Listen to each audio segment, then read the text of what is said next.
In an ongoing push for healthcare reform, President Trump says the filibuster rule must go.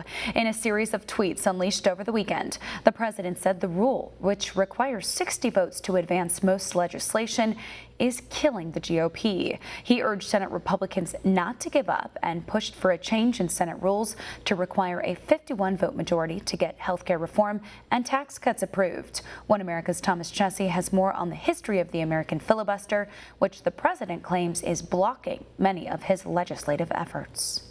There are many classic examples of the famous Senate filibuster, the practice in which a lawmaker will speak against a bill he doesn't like for hours, even days, until the legislation is finally shelved. Some examples are fictional. Senator, yield. No, sir, I will not yield.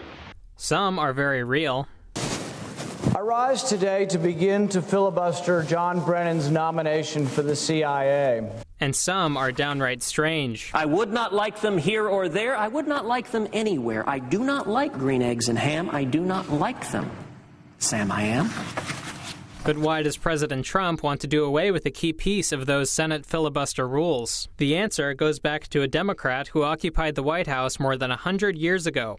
In 1917, then-President Woodrow Wilson found himself unable to move his agenda forward due to seemingly endless filibusters in Congress. Tired of waiting, Wilson urged the Senate to come up with a way to pass bills without deliberation. What they came up with, and what is now blocking many major Trump administration reforms, is known as the cloture rule, which sets the threshold for a law to pass at 60 votes, far higher than a simple Senate majority of 51. As President Trump explains it, 8 Dems totally control the U.S. Senate, while Senate Republicans have already lowered the vote threshold for cloture in the case of Supreme Court nominations, following the Democratic filibuster of now Justice Neil Gorsuch. Majority Leader Mitch McConnell has vowed never to use the so-called nuclear option to pass legislation like health care and tax reform, a move the president strongly disagrees with. Republicans in the Senate will never win if they don't go to a 51-vote majority, he said in a tweet.